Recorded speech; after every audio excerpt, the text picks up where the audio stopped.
There was a punishment so terrifying that even the most hardened criminals in ancient Rome begged for execution instead. Not torture, not prison, something far worse. And the people who designed it, senators, philosophers, men who wrote about justice and honor, they watched it happen and called it mercy.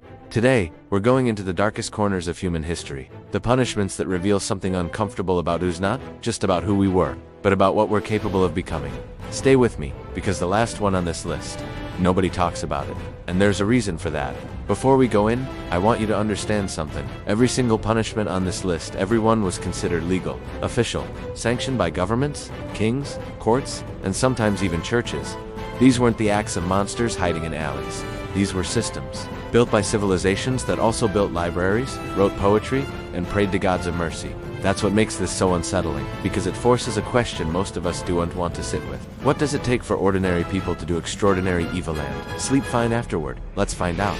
We start in ancient Persia. Around 400 BC, the punishment was called scaphism, from the Greek word for boat, and the name alone should tell you something is very wrong. Here's what happened. The condemned person was stripped, restrained between two boats, one on top, one on the bottom, with holes cut out for the head, hands, and feet. Then they were force-fed milk and honey, not just once, repeatedly, until they had severe diarrhea. Then they were floated out onto a stagnant pond. The mixture of milk, honey, and waste attracted insects. Flies, gnats, things that burrow. The victim couldn't move, couldn't fight them off. The executioners came back every day and force-fed them again to keep them alive, to keep feeding the process. Death could take 2 weeks. The ancient Greek historian Plutarch recorded one account of a man who survived 17 days. Most historians believe he wished he hadn't. The reason this punishment existed wasn't simply cruelty, it was a message. It said, "We have infinite patience, and we will outlast your will to live." Ancient Greece gave us democracy, philosophy, and one of the most horrifying execution devices ever built. The brazen bull, also called the bronze bull, was designed by a craftsman named Parellos of Athens.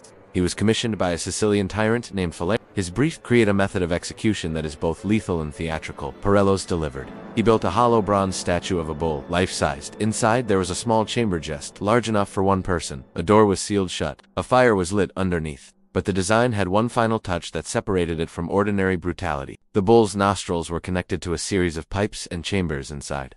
So when the person screamed in, they always screamed. The sound that emerged from the bull's mouth was unto human cry. It was the sound of a bull roaring. Phalaris was delighted. And then, in what history records as a moment of genuine poetic justice, he tested it on Parellos himself. The inventor became the first victim of his own creation. In Imperial China, for the most serious crimes, treason, patricide, crimes against the emperor, there existed a punishment called lynchur. In the West, it's been translated as death by 1,000 cuts. But that translation doesn't capture it. The goal was not simply to kill, it was to prolong, to make the process of dying last as long as possible. Sometimes across multiple days, the executioner was trained, skilled. Every cut was precise, non-fatal, methodical. It ended only when the executioner delivered the final blow, which was, in a terrible irony, often seen as an act of mercy. What's important to understand is the philosophy behind lynchur. In Confucian tradition, the body was sacred. It was given by parents, by ancestors. To destroy the body systematically, completely, was to erase not just the person, but their entire lineage, their honor, their memory. It wasn't just execution, it was obliteration. The punishment was officially abolished in China in 1905.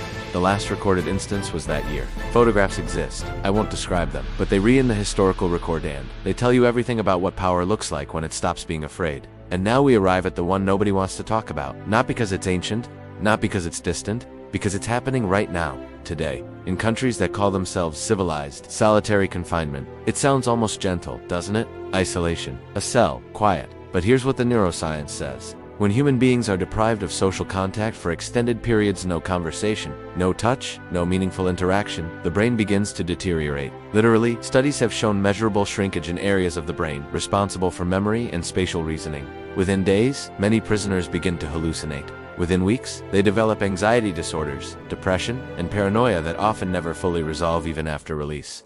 The United Nations has formally defined prolonged solitary confinement more than 15 days as torture. And yet, in the United States alone, an estimated 80,000 people are held in solitary on any given day. Some have been there for years, decades. We didn't build a bronze bull.